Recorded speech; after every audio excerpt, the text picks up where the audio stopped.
Bismillahirrahmanirrahim. Assalamualaikum warahmatullahi wabarakatuh.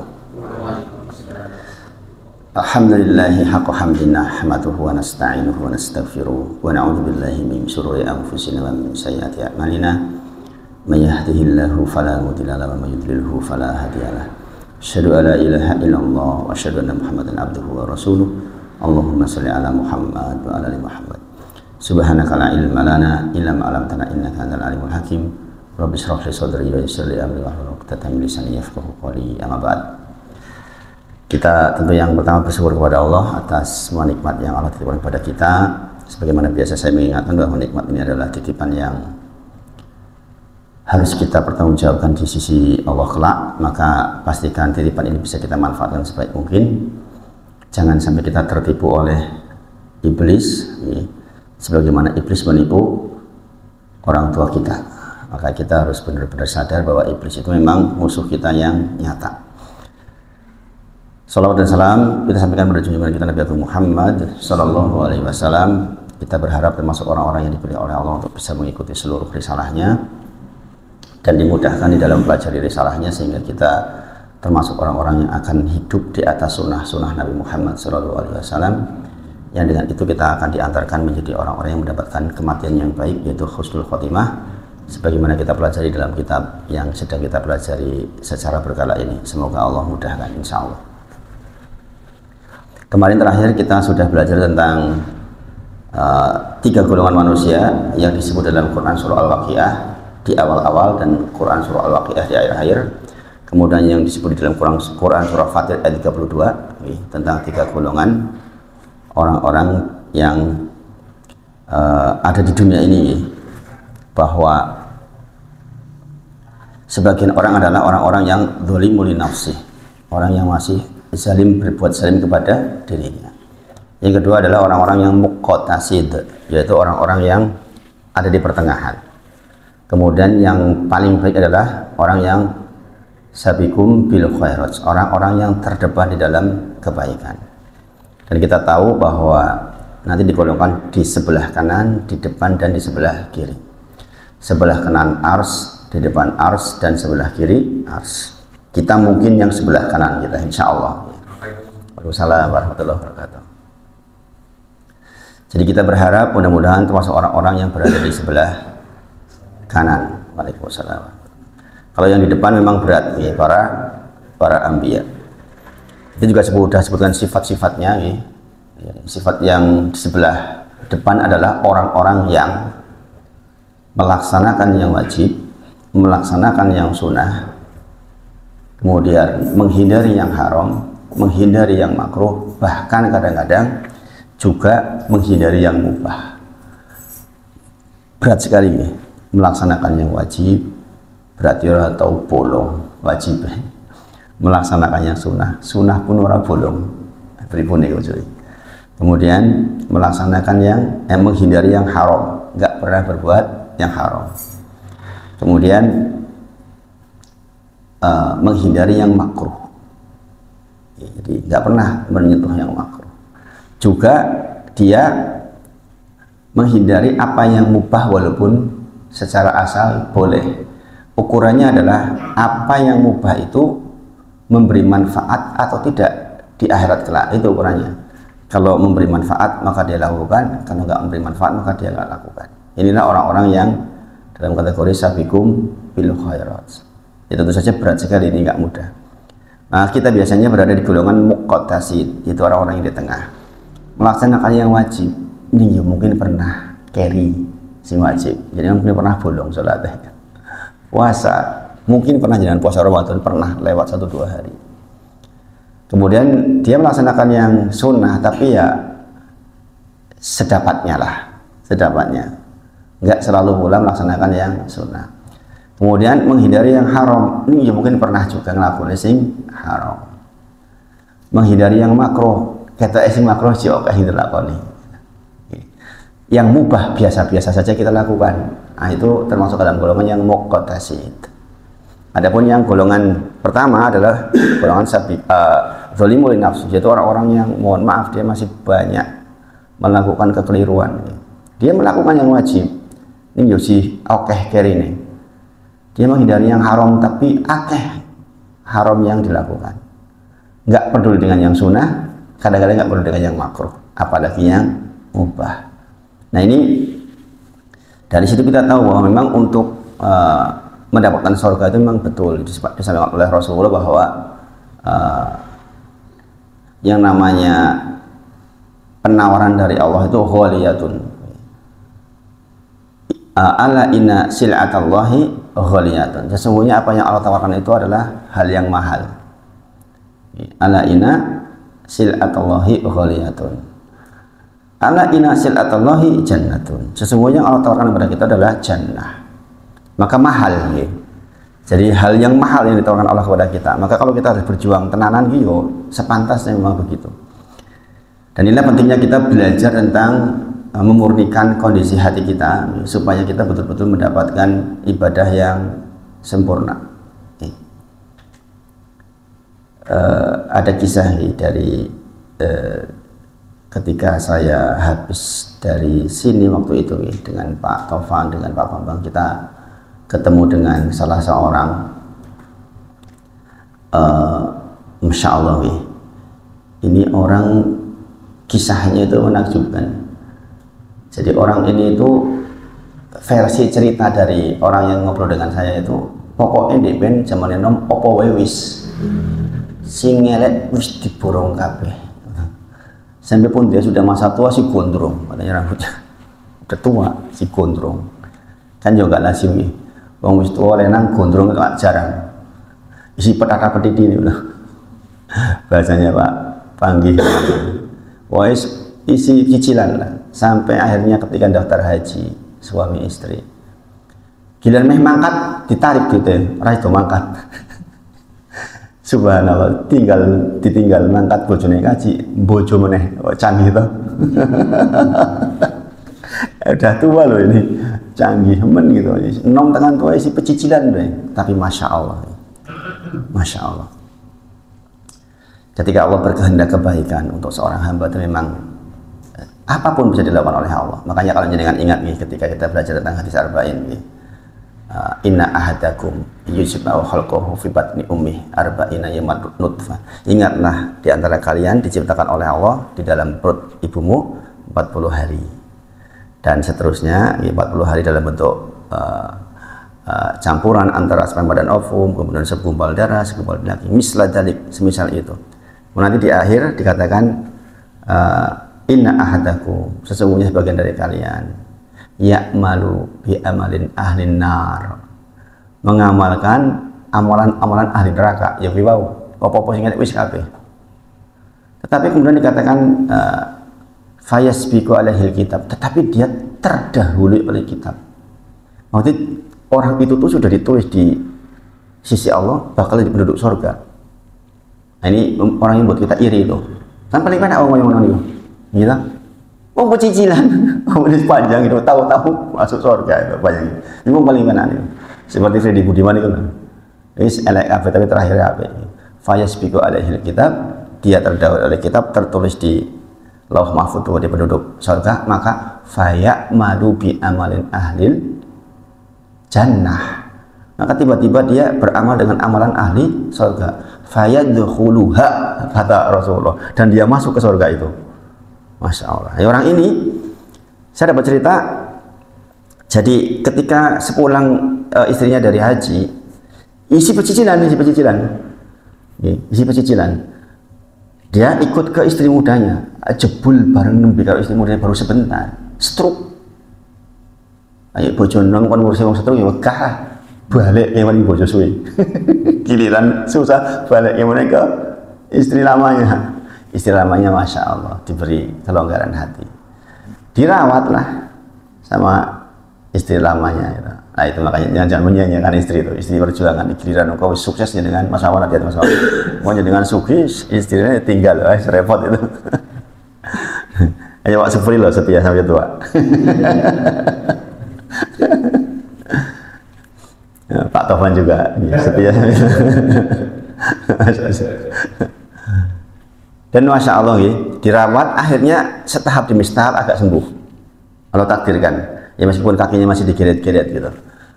Nah karena cuma berdua, kadang-kadang kalau kumpulan haji itu, kumpulan haji orang udah pernah haji kan, saat ada kumpulan haji diajak ini nek pas kumpulan enggak kisruh ya katanya. Omongan ini ya lah kisruh ya. Maka teman saya ini yang waktu saya ajak ke sana itu sering mengajak ngobrol supaya nggak kisruh. Jadi jak mojok lagi, jak ngomong wae ben ora kisruh. Nah dari situlah dia tahu cerita kisah tentang sepak terjangnya orang tersebut ketika muda. Terus opo gue sing nek wis aku sing ngurung opo. Tapi masya Allah di akhir masa dia itu mau ngaji tahsin alif bata. Dia ora iso-iso. Jenenge wong wis terus kan yo angel tenan. Tapi semangat ngajinya itu yang dihargai betul. Sampai suatu ketika katanya beliau tuh berangkat ngaji itu tidak dengan istrinya karena waktu itu ini terjadi kepentingan gitu. Jalan kaki 3 kilo, bayangin, geret sikil 3 kilo itu pripun. Inilah yang dikatakan fayasbiqu alaihil kitab, terdahului oleh kitab dia akan menjadi penduduk surga. Fayamalu bi amali ahlil jannah, maka dia tiba-tiba sama Allah dikasih inspirasi beramal dengan amalan ahli surga. Mungkin dia hanya belajar tahsin tapi murni padahal ya Allah punya tobat punya niki gitu. Sampai kemudian dia punya ide, ada satu tanah yang dia sangat cintai katanya karena hasil tabungan ketika berjuang dulu, diwakafkan. Bayangin, saya mintanya diwakafkan dan betul diwakafkan. 2 bulan setelah wakaf meninggal dunia. Bayangin, penak mentok wong paling penak. Saya jadi ingat Mas Denny yang Baitun Nafi Mas Denny. Ya, Baitun Nafi itu, bayangin, wong Kristen, orang ampuh piye. Masuk Islam baru kalau nggak salah 3 tahun terakhir, munggah haji, terus wakaf sebesar itu loh, dan ramai sekarang masjidnya kan, mati setelah itu. Oh no, pokoknya mono nih. Coba, makanya menjaga hati, ikhlas itu penting banget. Ini penting, ini masalah keikhlasan ini. Ini dibahas di kitab Tazkiyatun Nufus. Tentang bahwa orang itu harus ikhlas karena Allah di setiap tindakannya. Nanti akan dibuka di akhir hidup masalahnya. Harus ikhlas betul karena Allah. Jangan sampai ganggu oleh yang lain. Nanti akan seperti itu masalahnya. Kalau kita yang apik nih orang ikhlas karena Allah, nanti ujung-ujung terakhir dia lek. Karena nggak pantas orang nggak ikhlas masuk surganya Allah itu. Yang pantas ya orang ikhlas. Nah, ini kisah-kisah seperti ini tuh banyak sekali, masya Allah. Bisa melakukan seperti itu. Jadi kan tahu tidak, saya sama Pak Tovan ke sana itu, beliau yang menjadi penghubung itu cerita, andai Ustadz Wahid mau di tempat itu, betapa bersyukurnya kami. Gitu. Jadi di situ ada sampingnya ada rumah agak tua sih, tapi masih bagus lah. Suruh di situ. Beliau meminta saya suruh di situ. Kemudian nggak suruh bayar tentu saja nih. Di sampingnya ada tanah yang akan dijadikan masjid. Judulnya itu Islamic Center sebenarnya Pak. Jadi dulu izinnya ke Pak Lurahnya itu penyerahannya akan dijadikan Islamic Center gitu. Jadi nanti kalau misalnya iya terjadi, saya dikasih rumah sampai dikasih masjid. Masya Allah. Kemarin waktu hari Jumat beliau telepon, Pak panggilnya itu temannya Pak itu jangan nangis dia. Saya nangis Ustadz. Kenapa? Mengingat waktu bapaknya menyerahkan ke saya itu meminta, ya Allah mudah-mudahan wakaf saya manfaat. Mudah-mudahan wakaf saya bisa jadi tempat yang bermanfaat. Mudah-mudahan jadi masjid, di situ yang imam orang yang bacaannya bagus karena saya terbata-bata bacaan Qur'annya. Semoga tercapai. Pak Panggi menangis karena apa? Kalau ini terjadi berarti kan masjid itu akan diimami oleh anak yang hafal 30 juz. Ada Amar, ada Abdullah, Azizah juga 30 juz. Jadi akan dilingkupi orang yang hafal Quran, masya Allah. Masalah adik itu terjadi, masya Allah. Jadi betapa Allah itu merawat hambanya ketika memang betul-betul pergi karena Allah itu akan sampai pada titik itu, walaupun mungkin awal-awalnya elek. Itu. Ini menjadi pengingat buat kita yang sudah rajin. Jangan pernah kita merasa terlalu bangga dengan apa yang kita sudah miliki, karena kesombongan dan ketidakikhlasan itu berbahaya sekali, Nah, itu sepenggal kisah yang bisa kita hubungkan dengan apa yang sedang kita pelajari sesungguhnya. Masya Allah, ini jadi pelajaran buat kita. Nah, maka saya hari ini ingin menyampaikan beberapa hal.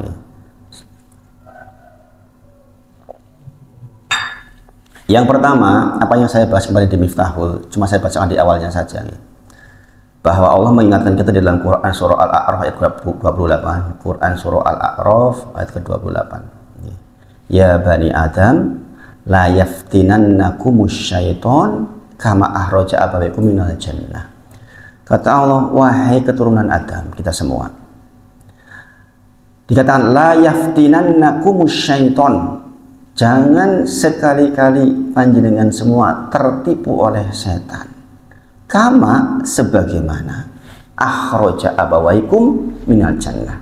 Sebagaimana dulu iblis mampu menipu mbah kalian Adam alaihissalam dan istrinya Hawa, sehingga kemudian salah di dalam melangkah, sehingga akhraja abawaikum minal jannah, sehingga dikeluarkanlah mbah kita dari sorga.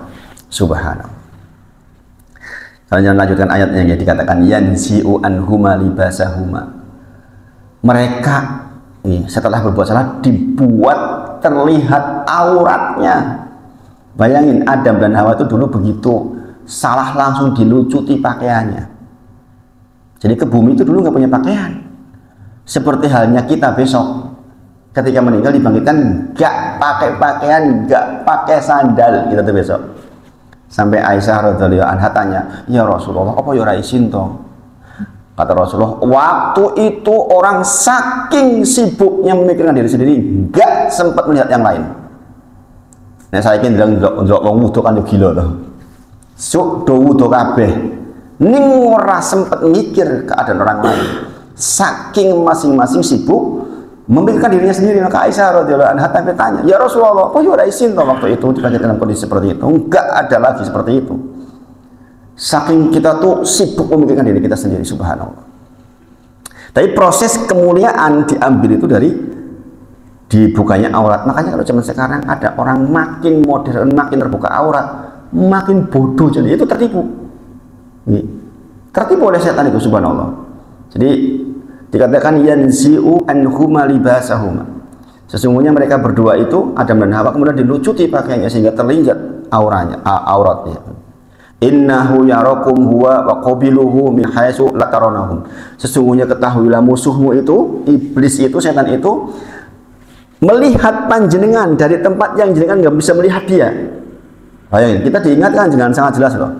Jenengan itu diganggu, musuh yang jenengan itu musuh yang dia melihat kita dari satu tempat, kita yang nggak bisa melihat dia.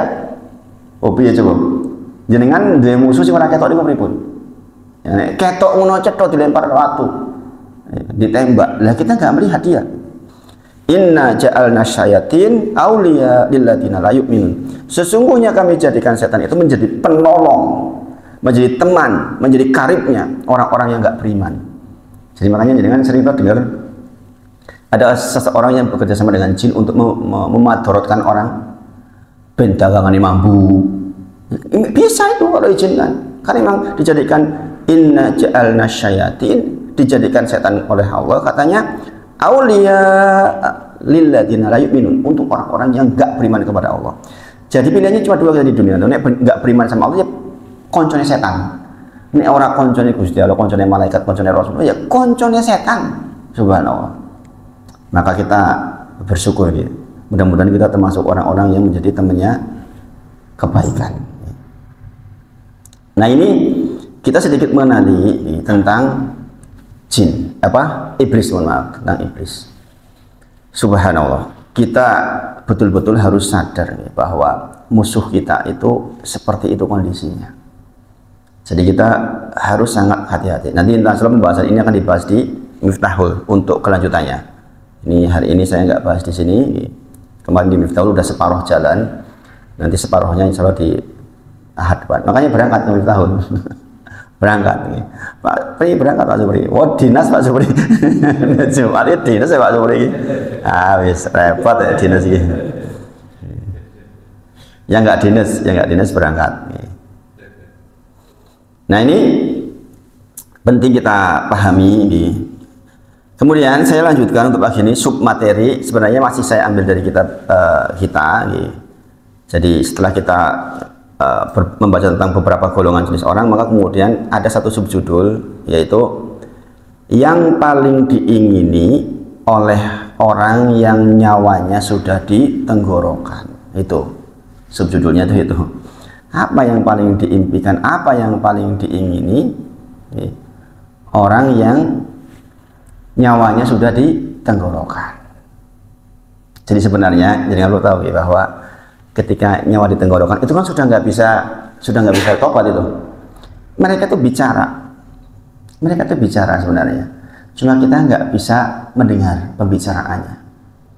Dan pembicaraan itu bisa kita lihat di dalam Quran surah Al-Munafikun ayat ke-9, 10 dan 11 sebagaimana sering sebenarnya kita baca. Jadi pembicaraan ketika orang sakaratul maut itu diabadikan oleh Allah di dalam surat Al-Munafikun. Ya ayyuhalladzina amanu la tulhikum amwalukum wala auladukum an dzikrillah. Wahai orang-orang yang beriman, janganlah harta bendamu dan anak-anakmu membuatmu lalai dari mengingat Allah. Peringatan besar ini. Banyak orang lalai mengingat Allah itu dikarenakan persoalan amwal, persoalan harta, dan persoalan anak-anak. Jangan jadikan sekali-kali harta bendamu dan anak-anakmu membuat engkau lalai dari mengingat Allah. Kalau kita perhatikan, makanya diantara salah satu cara mengelola harta, ini penting ini. Setelah jenengan cukupkan untuk kebutuhan anak istri, pikirkan untuk jenengan. Pikirkan untuk jenengan pribadi. Ini syariat dari Allah Subhanahu wa taala demikian. Maka nanti kita akan bahas salah satu hadis dari Nabi Muhammad SAW. Subhanallah. Ketika Rasulullah menyebutkan ayyukum malu warisihi, ayyukum malu warisihi ahabu ilahi min malihi, adakah di antara kalian yang hadir yang lebih mencintai harta warisnya atau harta ahli warisnya dibandingkan hartanya sendiri? Ada enggak?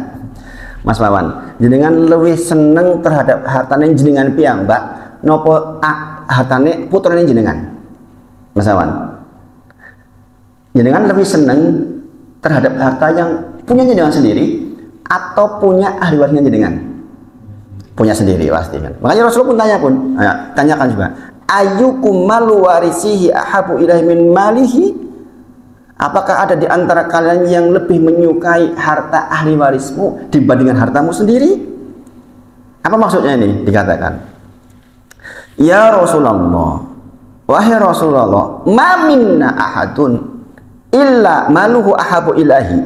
Tentu saja setiap kami yang hadir ya Rasulullah lebih mencintai harta kami sendiri dibandingkan harta ahli warisku. Jika demikian, pikirkanlah apa yang menjadi kepentinganmu. Maksudnya bagaimana? Ini sampai di sini udah paham belum? Udah mau nangkep belum? Jadi gini maksudnya. Kalau jenengan nanti mati, hak siapa hartanya jenengan? Hak ahli waris. Kalau ahli warisnya sedekah, jenengan dapat pahalanya enggak? Enggak dapat. Yang dapat ahli warisnya, kecuali ahli warisnya sedekah atas nama jenengan. Kalau dia sedekah atas nama pribadi enggak dapat.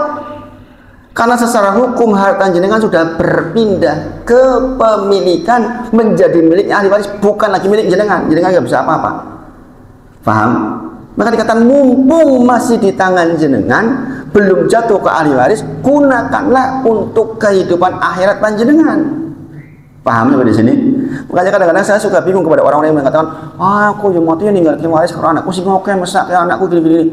Iya nek anakmu soleh, nek anakmu ora soleh, hartanya bisa dipakai oleh suami barunya. Ya enggak?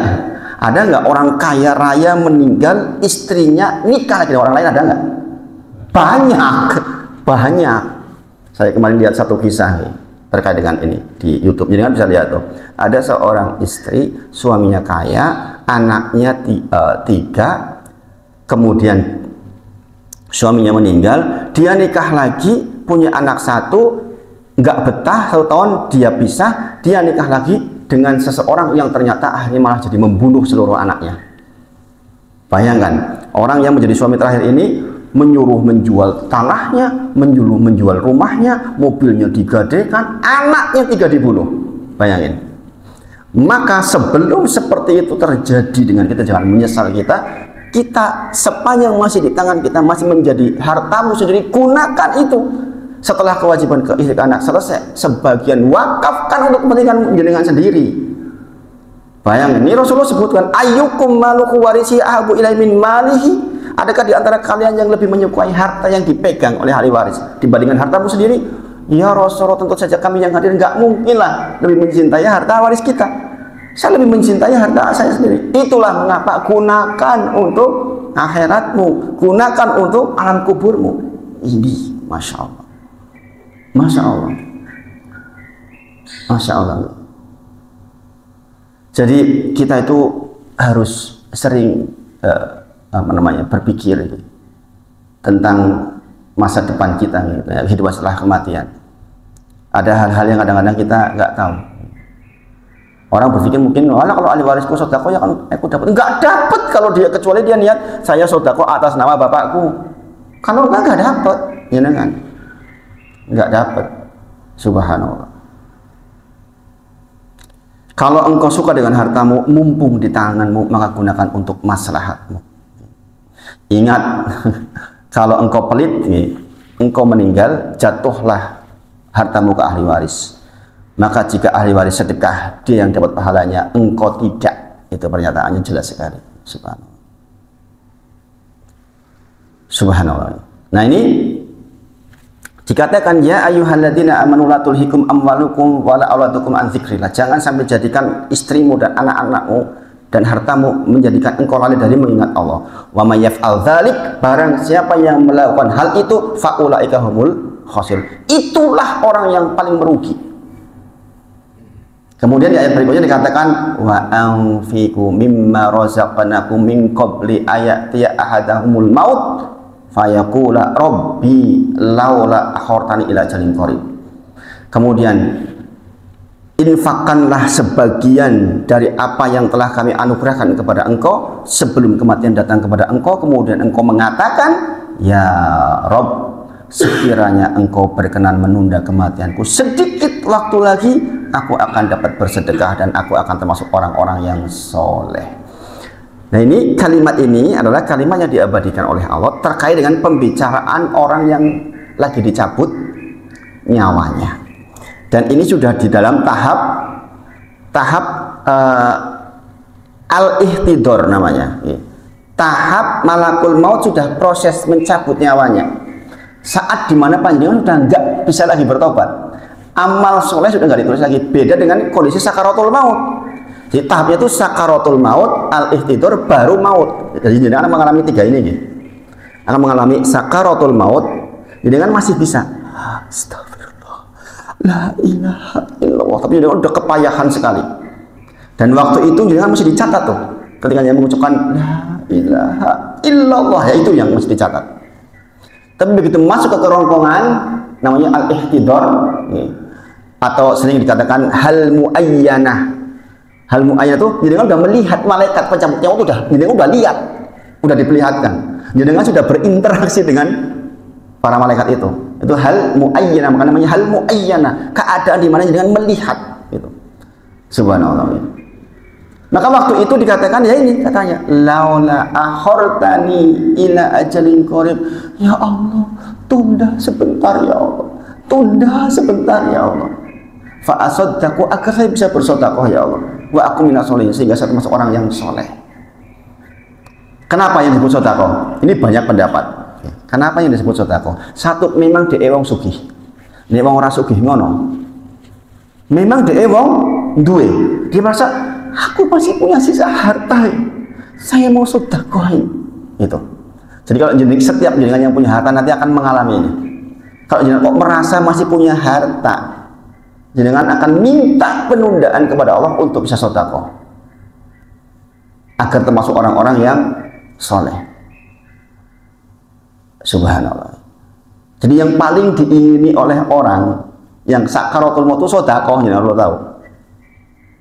Karena apa? As-shadaqah burhan. Sedekah itu bukti keimanan. Sedekah itu bukti keimanan. Maka kalau ada hal-hal yang terkait dengan sedekah, pasti dengan punya, keluarkan itu. Kenapa? karena memang itu yang paling diingini oleh orang yang sakaratul maut. Kita belajar kitab tebel itu, kita ingin mendapatkan kondisi sakaratul maut yang baik kan. Ternyata yang paling diingini oleh orang yang sakaratul maut adalah ya Rabbi laula akhortani ila ajalin qarib. Dengan tahu nggak kenapa kata-katanya ila ajalin qarib? Sedikit saja, dia hanya minta waktu sedikit saja. Zaman sekarang apalagi nih, jadi kan pegang M-banking kan, jadi kan sodako 10 miliar sama butuh berapa detik, pakai kiris Pak. Butuh waktu berapa detik. Saya itu menggunakan kiris baru kemarin Pak, waktu di Samsat Pak, saya nggak pernah Pak suruh bayar pakai kiris gitu. Ini gimana caranya Mbak, jenengan yang operasikan nih, jenengan mau sodako punya uang katakanlah, jenengan ninggalin uang 10 miliar, jenengan dikasih waktu 1 menit sama Allah untuk hidup, cukup nggak untuk bersedekah? Cukup. Minta misalnya rekeningnya siapa, kemudian jenengan klik 10 miliar selesai, ini mati, bisa nggak itu?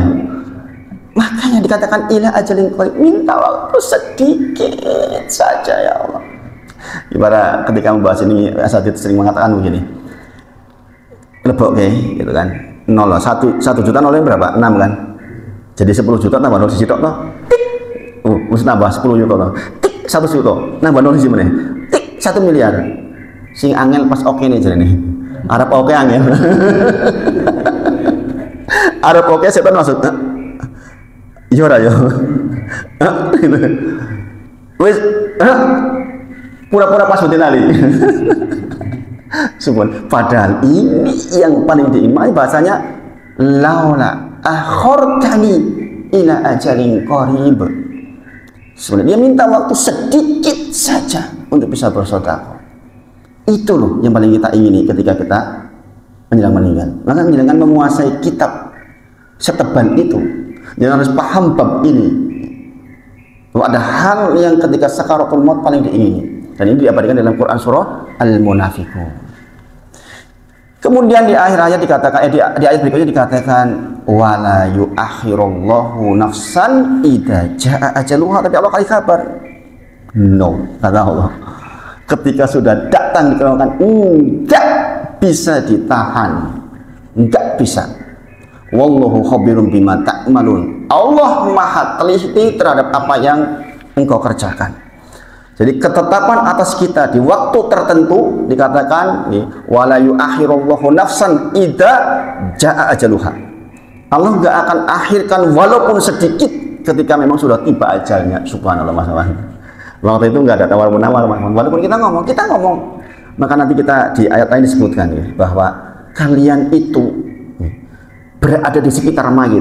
Kami para malaikat lebih dekat lagi dengan mayit itu. Jadi kan kalau nunggu orang mau meninggal kan muter gitu kan, ngerubung setelah orang jelajah itu. Nanti malaikat datang lebih dekat ke mayit itu. Kalian tidak tahu kami datang, padahal kami sudah lebih dekat kepada mayit itu. Dan dia mengatakan, ya Rabbi laula akhortani ila ajalin qarib. Ya Allah, tunda ya Allah, sebentar, tunda ya Allah, sebentar saja. Yuk mau untuk ngeklik kiris ini loh, tek rampung. Kemudian pendapat yang lain, mengapa yang dikatakan sedekah? Jangan lihat nih, ayat ini itu ada di Quran surah Al-Munafiqun. Kenapa? Orang yang nggak mau sedekah itu sifatnya orang munafik, subhanallah. Makanya ada surat khusus namanya Al-Munafiqun. Jenengan rajin sholat, rajin kok jenengan abot sedekah, munafik, subhanallah. Mengerikan kan? Kan banyak orang yang mampu melakukan hal-hal besar terkait dengan ibadahnya di dalam sedekah angelepol. Makanya dikatakan, kenapa saya nggak mau? Saya maunya sedekah karena saya nggak mau masuk golongan orang-orang munafikun. Ini jadi nanti bisa lihat di dalam Quran surah Al-Munafiqun di awal-awal. Nanti saya sebutkan insya Allah. Jadi hal yang paling diingini ketika orang sakaratul maut adalah itu. Dan kita belajar kitab setebal itu, kita harus tahu tentang apa sih sebenarnya yang hendak kita cari. Jelas sekali. Makanya sering saya sampaikan ke jenengan, pokoknya dalam situasi seberat apapun jenengan utamakan sedekah. Itu bukti jenengan beriman kepada Allah Subhanahu wa taala. Kalau enggak, iman kita dipertanyakan. Justru sedekah dalam kondisi sempit itulah menjadi sedekah yang bernilai di sisi Allah. Maka aktsaru fi'lan karena aksara fadlan. Apa yang sulit cara menempuhnya, maka besar pahalanya. Saya ganti ini dulu. Mati nggak ini mas? Ini mas? Masih jalan nggak mas? Rekamannya? Mati. Kadang-kadang mati sendiri itu sekarang.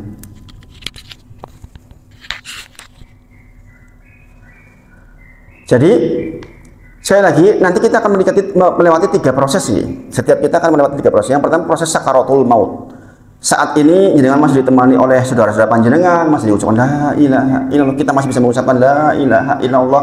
Saat itu masih ditulis amal soleh jenengan. Astagfirullah, dihapus dosa panjenengan, masih. Tapi begitu masuk ke al-ihtidor atau hal muayyanah, jenengan sudah didatangi malaikat jenengan sudah melihat itu, jenengan sudah nggak ditulis lagi.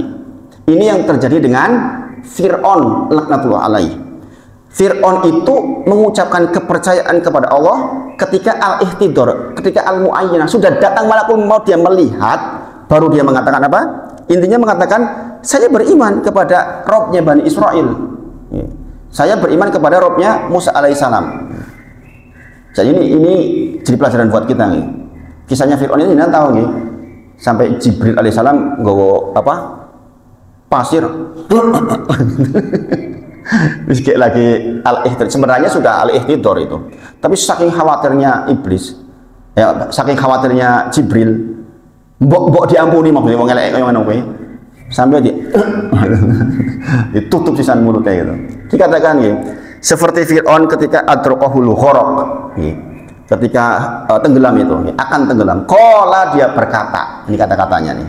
Jadi orang-orang menjelang meninggal itu begitu itu, subhanallah.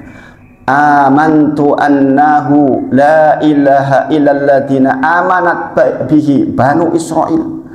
Sekarang ya Allah, sekarang saya percaya itu bahwa saya meyakini Robnya Gusti Allah Musa alaihissalam Bani Israel. Wa ana minal muslimin, dan saya menyatakan saya orang muslim, orang yang berserah diri. Allah berfirman, al-an saiki kene kok ngono kuwi. Kata-kata. Wa qad asaita qablu wa kunta minal mufsidin. Sadurunge kowe lah pecicilane dan engkau berbuat kerusakan. Begitulah keadaan orang mau meninggal. Setiap kita akan ingat, seharusnya saya berbuat yang baik-baik ini loh, kenapa tidak? Gitu. Subhanallah. Subhanallah. Mengucapkan pada waktu itu, pada waktu al-ihtidor, sudah nggak diterima. Jadi perlu ingat ya, pada waktu sudah sedikit tenggorokan, sudah nggak diterima jenengan. Jadi astagfirullah masih bisa misalnya, udah nggak diterima oleh Allah Subhanahu Wa Taala. Jadi baru kemudian masuk proses nyawa keluar. Ketika nyawa keluar, itulah namanya al-maut, kematian. Jadi 3 proses ini. Yang pertama adalah sakaratul maut, saat itu jenengan masih diterima amalnya panjenengan. Kemudian al-ihtidor atau hal muayyanah, jenengan sudah nggak lagi diterima. Kemudian al-maut itu sendiri, kematian. Nah, ketika proses nyawa sudah dicabut, kita berangan-angan untuk ditunda sebagaimana kita sebutkan tadi. Kita tidak melihat dan tidak mendengar, orang-orang di sekitar nggak melihat dan mendengar. Disebut dalam Quran surah Al-Waqiah ayat 83 sampai 85. Quran surah Al-Waqiah ayat 83 sampai 85. Falaula idza balaghatil khulqum. Kalau begitu mengapa kamu tidak menahan nyawa ketika telah sampai di kerongkongan? Nek iso ngono ditahan gitu. Wa antum hina idin tandurun, padahal kamu ketika itu melihat orang yang sedang sakaratul maut itu. Wa nahnu aqrabu ilaihi minkum walakin la tubsirun, kami lebih dekat kepadanya orang yang sedang sakarat daripada kamu, tapi kamu tidak melihat. Ini yang keadaan yang diceritakan tadi. Kami itu para malaikat udah lebih dekat ke orang yang meninggal itu, mau meninggal itu. Kita tuh nggak melihat. Nah, pembicaraan yang tadi laula akhortani ila ajalin qarib, waktu itu ya tunda ya waktu itu. Ya. Ya. Jadi wa nahnu aqrabu ilaihi, sesungguhnya kami lebih dekat kepada mereka dibandingkan engkau minkum walakin la tubsirun, tapi kamu tidak melihat kami. Sesungguhnya orang ini yang akan dicabut berbicara, tapi kita tidak bisa melihatnya. Yaitu kalimatnya laula akhortani ila ajalin qarib, tunda ya Allah sebentar ya Allah, tunda ya Allah sebentar. Nah, sekali lagi, mengapa ingin sedekah? Yang pertama alasannya adalah tidak seperti orang-orang munafik. Ini dalam Quran surah Al-Munafiqun ayat ke-7 disebutkan, humul ladzina yaquluna la tunfiqu ala man inda Rasulillahi hatta yanfaddu. Jadi sifat orang munafik yang perlu ketahui, di samping dia enggak mau sedekah, berinfak, dia mempengaruhi orang lain supaya tidak sedekah. Gendeng lah cuman ini.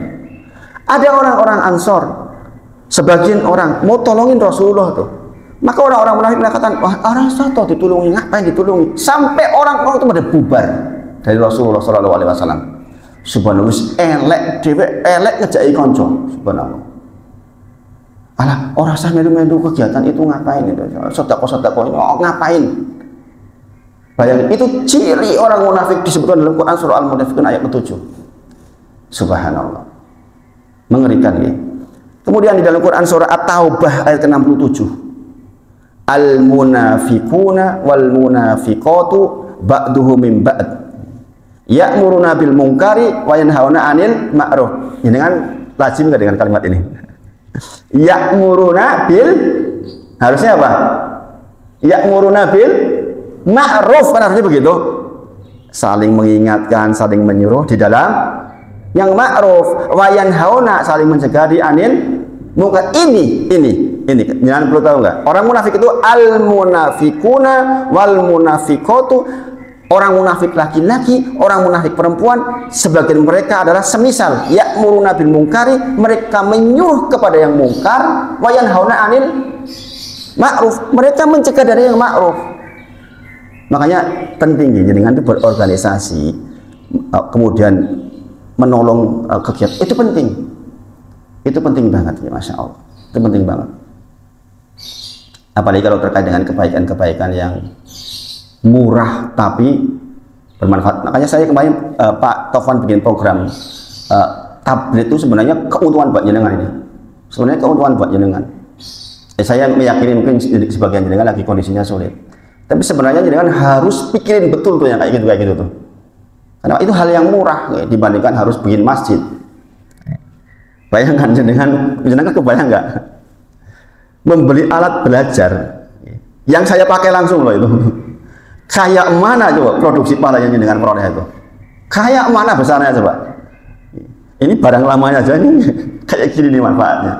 Kebayang nggak dengan alat yang lebih cepat? Ini tuh alatnya sudah kalah dengan otak saya nih masalah ini. Saya kalau ngetik itu carry gitu. Istri saya tunjukin, nih loh Mi, kenapa saya pengen ganti? Gitu. Saya ngetik, otakmu lebih cepat ketimbang mesinmu. Gitu. Kalau pakai alat yang clear, yang bagus, Masya Allah. Masya Allah. Nah itu, di antara ciri orang munafik, udah mah enggak, ngejak jadi konconnya orang, ini bahaya banget. Ini ciri kemunafikan. At-Taubah ayat 67, subhanallah. Subhanallah. Al-munafiquna wal munafiqatu ba'duhum min ba'd. Ya'muruna bil munkari wa yanhauna 'anil ma'ruf. Subhanallah. Nah ini, sebenarnya kalimat ini yang subhanallah. Mudah-mudahan kita terhindar dari sifat yang demikian. Wa yaqbiduna aydiyahum. Mereka itu melipat tangannya. Ya, jadi ciri orang munafik itu melipat tangannya, menggenggamkan tangannya kok kenceng men. Ini ciri kemunafikan. Jadi orang munafik itu sifat itu bahasanya tuh wa yaqbiduna, genggam, melipat tangannya. Mau kencing banget kali yang namanya harta, subhanallah. Itu kemunafikan, subhanallah. Yang nanti baca di dalam Quran surah At-Taubah ayat ke-67. Yang nanti baca di Quran At-Taubah ayat ke-67. Subhanallah. Yang kedua, alasan mengapa yang diminta sedekah. Karena dia tahu sebenarnya dia kuat bersedekah. Ini cerita berarti orang punya. Kalau ini orang miskin ceritanya lain lagi. Orang duit tenan arep mati wis ndek apa-apa ya, ora pengen sedekah balik kok sedekah piye? Ndek ben urip ora tau duit misalnya. Karena orang ini mau meninggal, ini memang sebenarnya dia masih punya sisa. Mungkin dia punya sisa uang 10.000, punya sisa uang 100.000. Itu yang pengen dia balik ke dunia untuk sedekahin. Wah, aku utangnya oke banget ya Ustaz, boro-boro nggak sedekah. Ya cerita lain. Yang ketiga, sedekah itu punya keutamaan yang banyak di alam kubur dan di akhirat, termasuk di dunia. Itu termasuk di dunia. Makanya ya itu sekali lagi nih, kata-kata laula ahotani ila ajalin qarib, saya minta waktu sebentar saja itu karena apa? Apalagi zaman sekarang 5 sampai 10 menit itu waktu yang panjang untuk bisa sedekah banyak. Karena sekarang pakai teknologi. Zaman dulu pun sudah seperti itu. Diberikan pada itu akhirnya itu begitu dia urip dikasih waktu sebentar, hartaku yang itu untuk itu ya, ya 5 menit cukup. Nek sholat apa ya cukup ya dengan ngadeg wudu dhisik dan sebagainya, enggak bisa ya dengan minta sedikit karena kalau sedekah itu mungkin ya dengan lakukan. Masya Allah. Tetapi Allah berfirman, wala yu'akhirullahu nafsan idza jaa ajaluha. Tetapi Allah sebutkan, enggak akan diakhirkan walaupun sebentar. Setiap kita akan mengalami halatul ihtidor. Setiap kita akan mengalami halatul ihtidor, keadaan di mana kita meronta-ronta ingin ditahan jangan mati. Setiap kita akan mengalami itu halatul ihtidor atau hal muayyana. Jadi jangan nanti akan melihat malakul maut saat itu jangan tahu ingat kondisi ini dah. Mungkin waktu itu jangan akan ingat setelah itu ndek ben kondo koyo ngono saiki iki to jebule ini. Subhanallah. Jangan sudah pernah bahas ini belum sebelumnya selama ngaji. Mas Awan, sudah pernah belum bahas ini? Hal muayyana. Baru tahu ini kan? Subhanallah. Ini padahal hal yang akan kita lewati. Hal yang akan kita lewati. Maka sekali lagi Rasulullah mengucapkan ayyukum malu warisihi ahabu ilaihi min amalihi. Apakah jenengan lebih suka terhadap yang dipegang oleh ahli waris jenengan dibandingkan jenengan mumpung mati. Kalau udah mati jenengan punya rumah 10 ya tetap untuk ahli waris, bukan punya hak jenengan lagi. Jenengan yang capek yang memanfaatkan orang lain. Iyo nek anak jenengan mesti mending. Nek laki-laki baru jenengan kira-kira nangis ora di alam kubur. Jenengan sing golek mati-matian.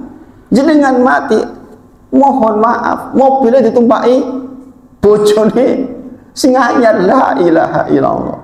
Dan jenengan sing urip wantem to niku. Iya enggak? Iya enggak? Mas Awan. Jenengan nikah sama orang kaya dibagi waris gono gini. Kemudian istrinya nikah lagi orang lain. Jenengan lihat mobilnya jenengan dulu beli barang-barang tapi sudah dibagi. Ditumpaki wong liya mangkel ramas. Pengen ngelempar watu lah. Iya kan? Ketahuilah keadaan orang meninggal begitu adanya. Maka Rasulullah sampai menyebutkan di dalam satu hadis seperti ini. Jadi kan kebayang nggak sih ada hadis kayak gini? Ayyukum malu warisihi ahabu ilaihi min malihi. Jadi kan kebayang nggak coba? Kalau yang nggak belajar mungkin nggak sampai tuh pemikiran ke situ itu. Kok Rasulullah kok bikin lebih senang dicela anakmu kok? Wong kita sekarang, Pak Tovan sering cerita ke saya, anaknya Pak Tovan itu udah kerja. Pak Tovan butuh sesuatu, Arab ngomong kalau anaknya izin kok. Iya nggak Pak Tovan? Mikir ini saya bu. Lah iya si anakku ini yo piye yo. Lah jane yo butuh ning arep kondo yo piye yo. Kuwi si podo-podo urip niku. Gimana Pak? Gimana Pak? Jadi kan juga cerita ke saya begitu kan. Iya si anakku dia tapi yo arep kondo kok iyo. Mas Wawan juga begitu Mas Wawan. Nanti kalau anak jenengan sukses Mas Wawan, najan putra jenengan duitnya oke. Jenengan punya kebutuhan Arab ngomong mesti sin wis. Ya enggak? Makanya Rasulullah menyebutkan, apakah jenengan lebih menyukai itu yang dipegang ahli waris? Apa menenek bojone sugih, jenengan minta-minta, apa yo izin? Iya enggak? Iya enggak, Mas Man? Bojone jenengan sugih, jenengan kebetulan enggak pas lagi enggak ada kerjaan misalnya. Minta sama istri, tegel enggak? Wah, najan sugih mbok menawa kita mikir ping 1000. Lah izin rasane. Iya enggak? Itulah keadaan kita subhanallah. Makanya Rasulullah sampai sebutkan begitu, subhanallah. Subhanallah ya. Kemudian ketika Allah menyebutkan al-haqumut takatsur. Apa artinya? Sungguh berbangga-bangga manusia telah melalaikan kalian dari ketaatan kepada Allah Subhanahu wa taala. Lantas beliau bersabda, "Wa halaka ya ibna Adam min malika ila ma akalta fa afnaita aw labista fa ablaita aw tasaddaqta fa amdaina." Ini penting jenengan ingat-ingat nih. Manusia berkata, mali, hartaku. Banyak orang begitu, hartaku. Rasulullah sebutkan, manusia berkata, mali, hartaku. Beliau bersabda, wahai manusia, apakah benar engkau memiliki harta? Ini Rasulullah yang tanya loh. Apakah benar engkau memiliki harta? Kemudian Rasulullah menyebutkan, bukankah yang engkau makan akanannya wahalaka ya abna Adam min malika ila ma akalta fa afnaita? bukankah yang engkau makan akan lenyap begitu saja? Mohon maaf, masuk keluar udah dalam bentuk lain kan? Ya enggak? Najan regane sak yuto, tetep keluarnya sama. Iya enggak? Wong sugih banget mangane sak yuto rong yuto. Saya kadang-kadang kalau melihat di grup saya itu Pak Tovan, grup Tekim itu kan wong sugih-sugih niku. Pagi-pagi sarapan di mana, siang di mana itu ya. Subhanallah. Saya dulu begitu. Saya dulu begitu. Jadi mung jadi apa nemburi? Mung jadi produk sampah, kotoran.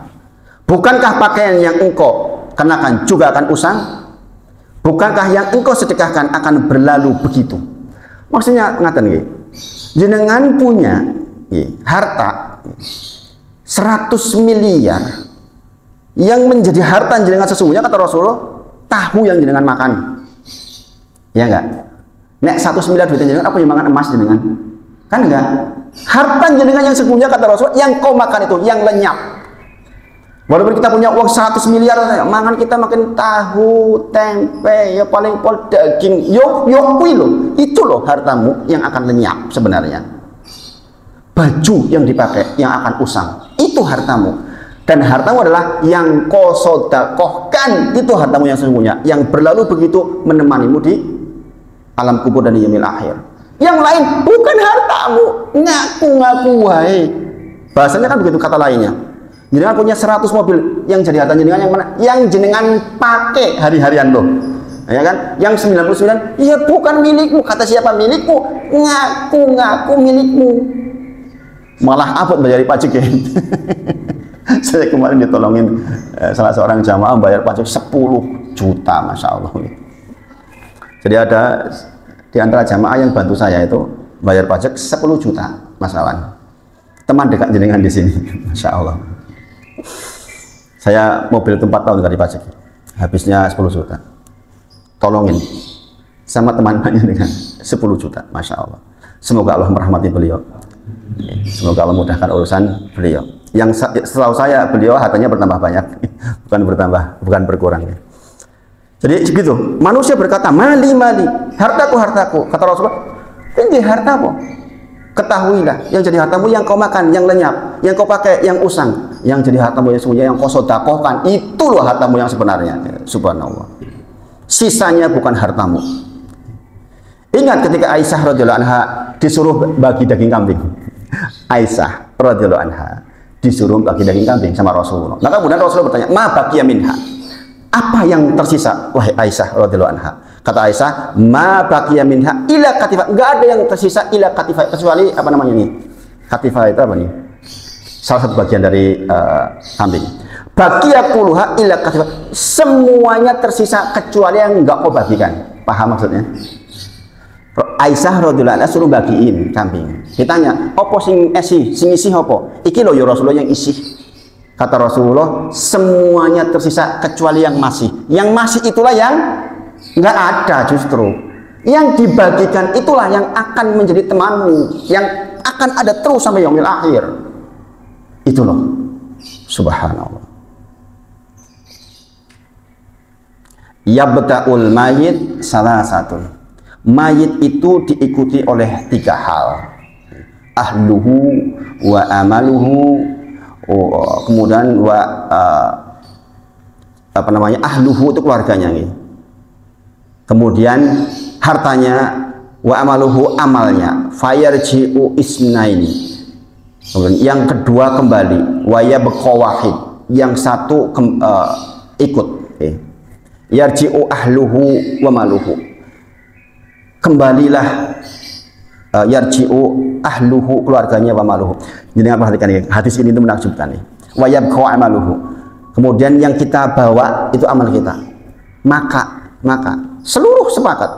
Rasulullah menyebutkan setiap mayit yang dikubur jenengan nanti dibuat oleh Allah kupingnya itu masih mendengar tapak kaki orang-orang yang nganter jenengan ketika pulang.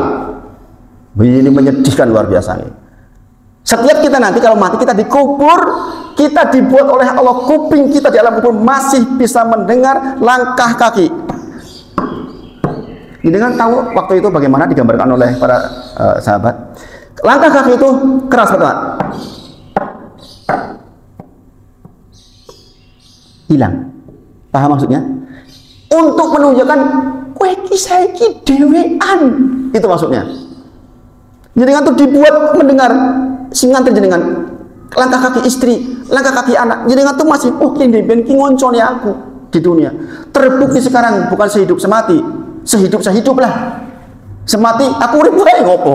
Bojone sih penak.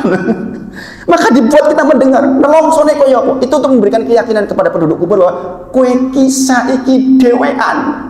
Dikatakan apa? Yarji'u itsnain wa yabqa wahid. Yang dua balik, mobilmu balik, sedulurmu balik, bojomu balik. Yang dibawa adalah amalmu. Jadi kita tuh dibuat yakin betul bahwa kowe iki saiki wis dhewean. Bojomu wis ora karo kowe. Anakmu wis ora karo kowe. Bayangkan rasanya kita kayak apa waktu itu. Kita dibuat sendirian. Subhanallah. Subhanallah.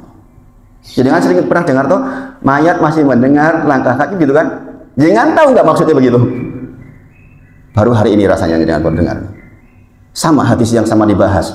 Tapi ketika jangan tahu maknanya, bahwa masya Allah, betapa kita sedih ya waktu itu. Kok ditinggal sendirian? Sering saya ceritakan ke jenengan liburan didatangi saudara Mas Denny dari Jawa Timur. Seminggu bercengkrama. Ketika mau pulang melangsa nggak Mas Denny? Pasti ada perasaan kosong. Iya nggak Mas Wawan? Nek baru ketemu sedulur, kok sedulurnya mulih, pasti ada perasaan kayak gimana gitu.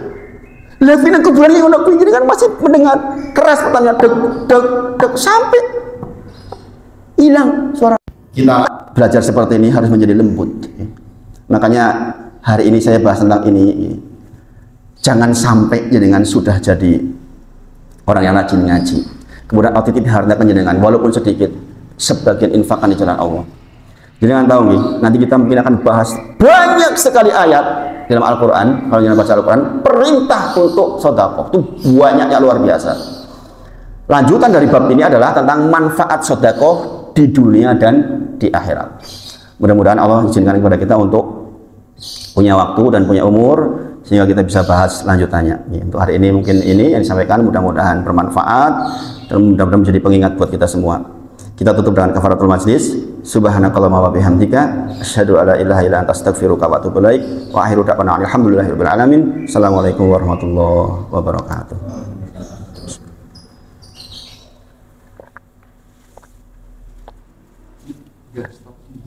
Stop sendiri. Nah, itu berarti mati itu tadi.